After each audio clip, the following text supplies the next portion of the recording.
Hi, I'm Elizabeth.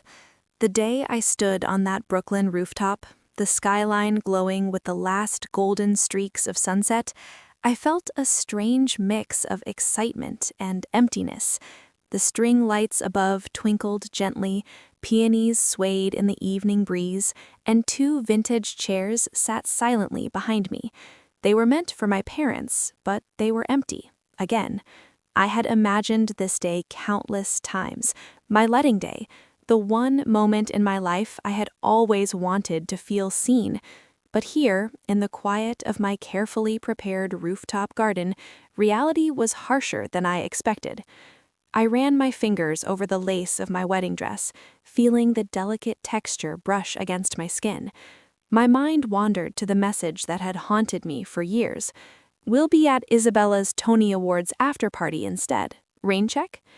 My parents, Gregory and Victoria, had always favored my sister, Isabella, the so-called golden child. And tonight, my wedding night, it seemed history had repeated itself. Ryan, my husband, stood quietly beside me, his hand holding mine with a grip that carried both patience and reassurance. He had been my anchor through all the years of feeling invisible, the one who truly saw me. I looked at him, taking a deep breath.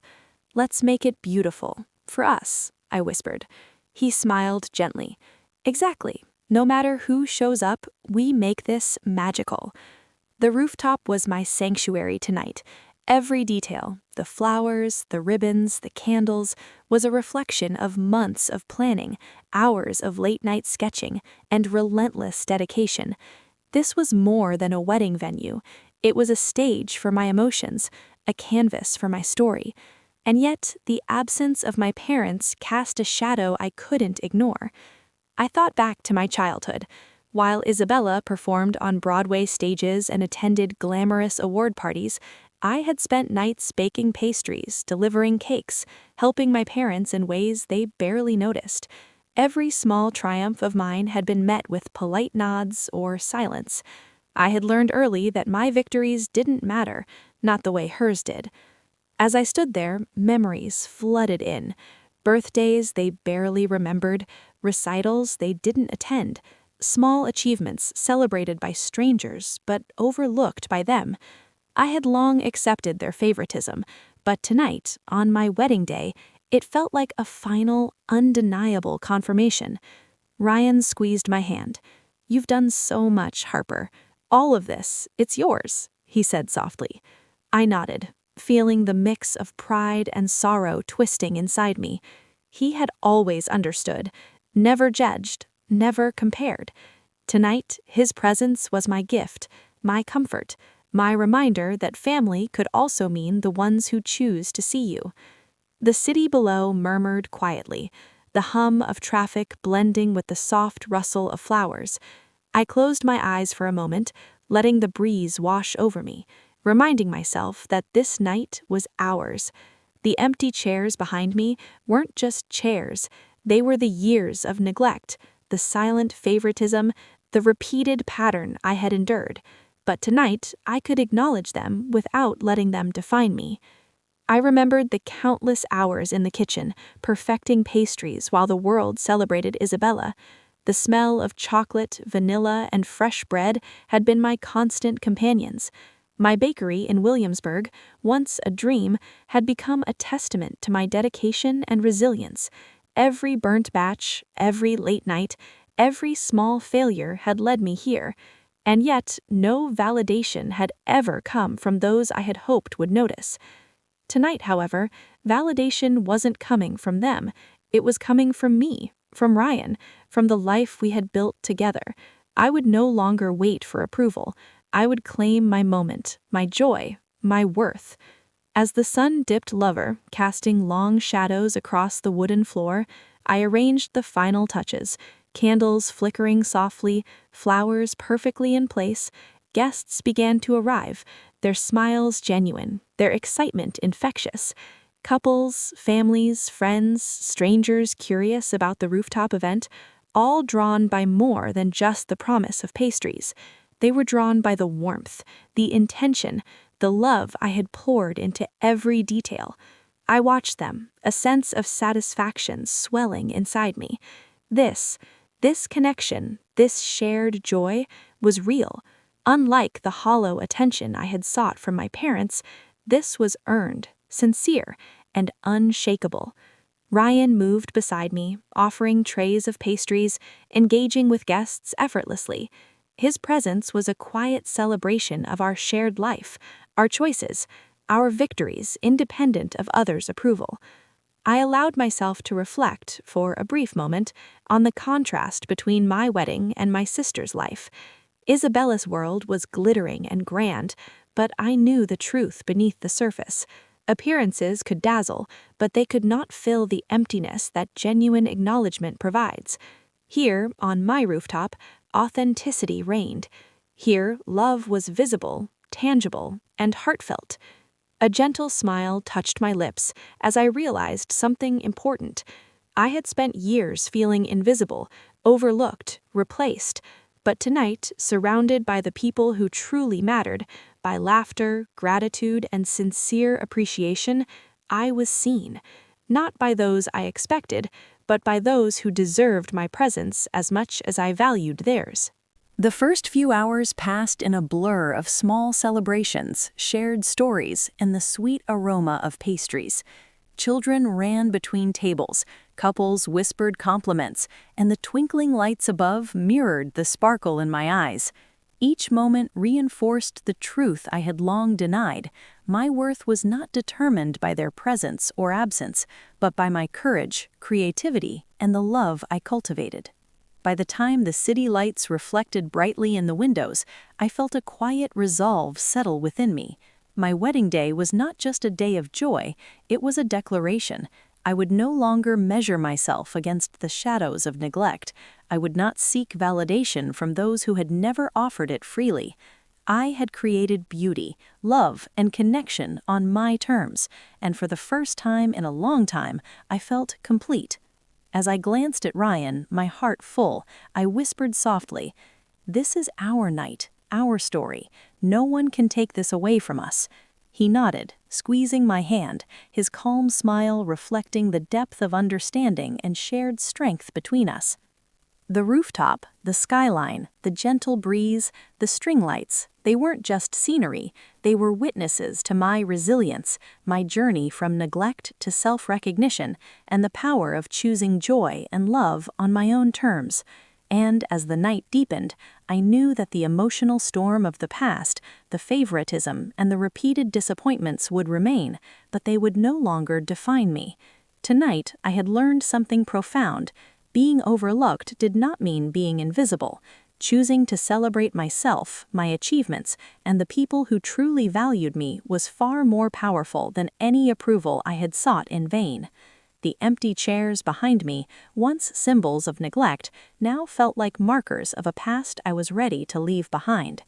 And with that quiet realization, the first chapter of my new life began, one of resilience, self-respect, and the unwavering commitment to create my own happiness, no matter who chose to witness it.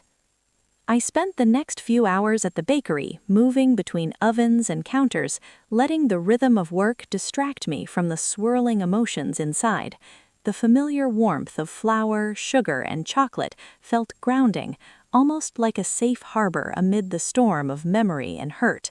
Each cake I iced, each pastry I arranged, became a small act of reclamation, proof that I could create beauty and joy without needing anyone's approval. Still, the nagging questions refused to leave me. How many times had I hoped my parents would notice me? How many invitations had I sent, only to be met with silence or excuses? The realization was bitter. Their favoritism wasn't a one-time mistake, it was a pattern, a choice repeated over years, and now it had played out again on the day I had dreamed of since childhood. Ryan noticed the tension in my shoulders and reached out. "Want to take a break?" he asked gently, his eyes full of understanding. I shook my head, focusing on a tray of cupcakes. "No, I need to do this. I need to see it through, even if it hurts." Later that afternoon, I decided to dig deeper. I reached out to the building's security desk for the full footage from the day my wedding invitations had been delivered. My heart raced as I watched, frame by frame, the familiar shapes of my parents' faces approaching the desk. They paused only briefly, glanced at the envelope, and walked away. No smiles, no recognition, nothing. The coldness of it stung more sharply than I expected. I sank onto a stool, feeling the weight of years pressing down. All those moments, every time I tried to earn their love, it was never enough, I whispered to myself. Ryan came up behind me, wrapping his arms around my shoulders. It's not about you not being enough, it's about them never learning how to give. But you're finally learning to stand on your own. His words echoed in my mind, and I realized he was right. For too long, I had defined myself by their absence, by the spaces they refused to fill.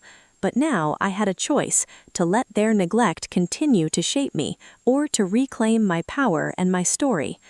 That evening, as the Brooklyn skyline glimmered through the bakery windows, I let myself pause. I closed my eyes and took a deep breath, letting the distant hum of traffic, the soft glow of streetlights, and the aroma of baked goods fill my senses.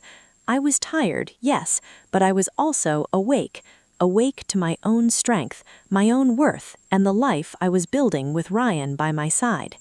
And yet, the conflict wasn't over. The emotional storm was only gathering momentum. Every memory of favoritism, every overlooked birthday, every invisible achievement rose like waves inside me, threatening to overwhelm the calm I had found in my work.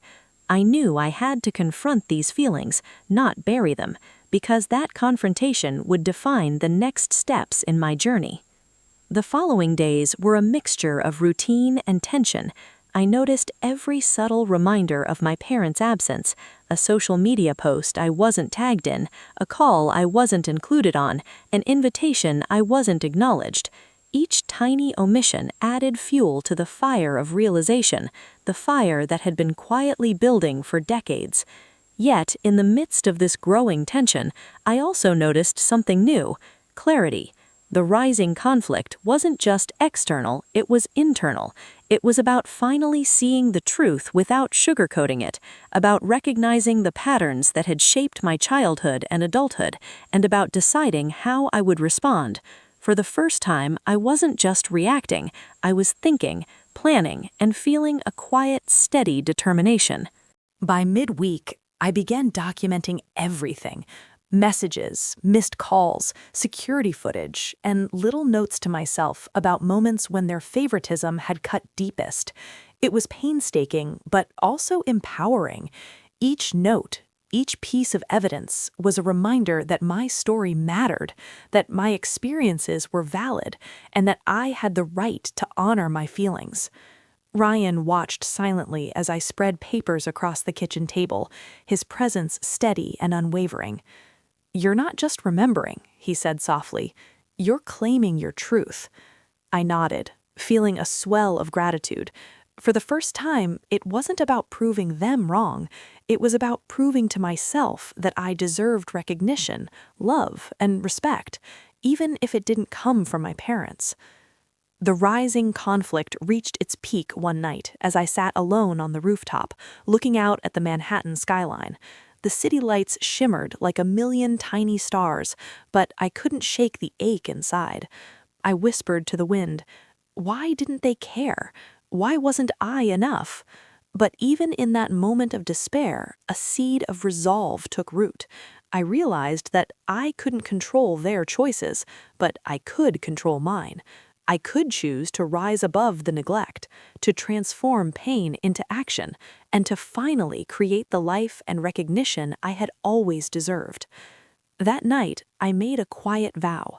No longer would I let their favoritism dictate my happiness. No longer would I wait for validation from those who couldn't see me. My life, my joy, my accomplishments, they were mine to claim, and whatever it took, I would face the next steps with courage, clarity, and a quiet strength that had been quietly building inside me all along. The rising conflict had set the stage. The tension, the memories, the ache of being overlooked, they were no longer just pain, they were fuel. And as I looked out over the rooftops, I knew that the turning point was coming, the moment when everything would change, when the truth would finally be confronted, and when I would step fully into my own story.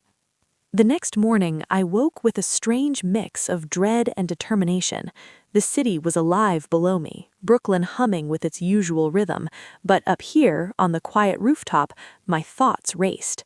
The rising conflict had stirred every old memory, every subtle wound, and now I knew it was time for clarity. I couldn't keep living in half-truths and unanswered questions.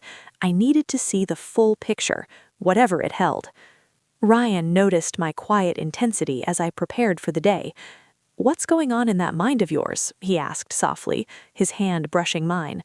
I took a deep breath, letting him feel the weight I carried. I need to know. I need to see everything for myself. No more wondering, no more hoping. Today, I find out the truth. I started by revisiting the messages, old iMessages from my parents that I had saved over the years. The ones that stung the most were those small, casual dismissals, like, "We'll be at Isabella's recital instead, rain check?" Or, "Can't make it tonight, maybe next time." They were short, almost innocent messages on the surface, but they carried years of preference, favoritism, and unspoken neglect.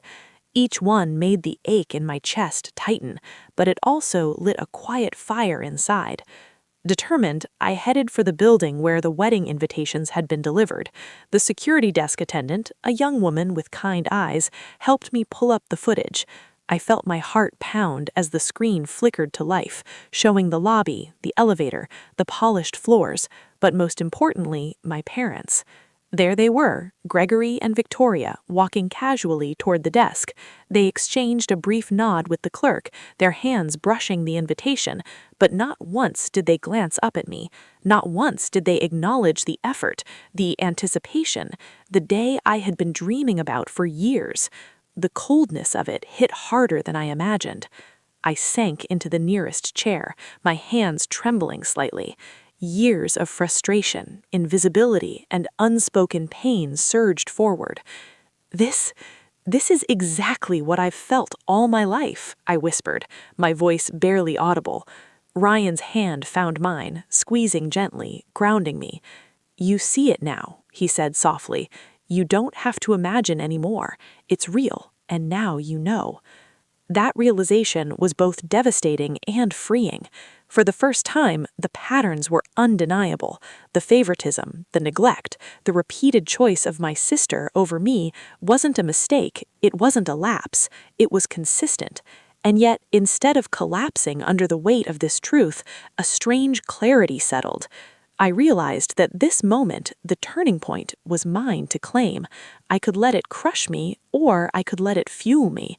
Every overlooked birthday, every forgotten achievement, every empty chair at past milestones had led me here, to a point where I could finally see clearly and make a choice, to let their absence define me or to rise above it. Later that day, I shared the footage with Ryan, my voice steady despite the quiver in my chest. "They didn't even notice," I said simply. He nodded, his eyes reflecting empathy, pride, and quiet admiration. "And now you know. Now you can decide what comes next on your terms." That evening, standing again on the rooftop, I let myself breathe. The city lights shimmered across the skyline, reflecting in my eyes, mirroring the tumult inside me. The turning point wasn't just about seeing the truth, it was about accepting it. Accepting that some people would never give me the recognition I craved. Accepting that my worth didn't depend on their presence. And as I looked out over Brooklyn and Manhattan, a plan began to form. Not one of revenge in the usual sense, but of quiet, undeniable reclamation. I would no longer wait for approval. I would no longer live in the shadow of favoritism. The love I had poured into my life, my work, my relationships, it would now be returned to me, fully and intentionally. I thought of the rooftop lights, the peonies swaying in the evening breeze, and the chairs that had once been empty. They would no longer symbolize neglect, they would symbolize my journey, my resilience, and the life I was finally choosing to claim. This turning point marked the end of waiting and the beginning of action. It was the moment when silent pain transformed into quiet determination, when the weight of neglect became the spark for empowerment, and when I realized that my story was mine and mine alone to tell. I whispered to Ryan, barely audible over the hum of the city below. They chose her, but we choose us. He smiled, understanding every layer of what I meant. That night, as the skyline glittered and the city carried on unaware, I felt the first true flicker of liberation. The turning point had arrived, and everything that followed would be written by my hand, with courage, clarity, and quiet strength. The days after the turning point were quiet, but they were not empty. Each morning I woke with a new sense of purpose, a subtle hum of energy beneath my ribs that had nothing to do with my family's choices and everything to do with reclaiming my life. I started small, returning to the bakery, arranging the displays with care, testing new pastries, and pouring my heart into every detail. Each chocolate tart, each carefully piped eclair became a piece of me. It was a reminder. I was creating value that didn't depend on approval from anyone who had never truly seen me. Ryan stayed close, offering quiet support. "You've been holding so much inside," he said one evening as we watched the sunset from the rooftop. "But now it's time to show the world your story, not their story, yours." His words settled over me like a soft blanket, comforting but challenging. I realized he was right. The emotional weight I had carried for so long could now be redirected. I could transform it into something meaningful, something that touched others, not just myself. I reached out to friends, co-workers, and loyal customers, inviting them to a small, intimate rooftop gathering. Nothing extravagant, nothing designed to impress, but something warm, personal, and real. People arrived with smiles and curiosity, their energy mingling with the soft glow of string lights and the scent of fresh flowers. As they tasted the pastries I had labored over for months, I saw genuine delight in their eyes. For the first time in years, I felt noticed, not because I demanded it, but because I had created a space where my work and my love were visible. Through conversations and laughter, I realized that recognition wasn't a prize I could earn from my parents. It was a gift I could give myself and others. Each smile, each nod of appreciation, each shared story added another brick to the foundation I had been quietly building all my life. I felt a quiet satisfaction, a deep resonance that my efforts had value, even if the people who should have noticed never did. And yet, the past was still there. Messages, glimpses of my parents' indifference, and memories of empty chairs lingered like shadows.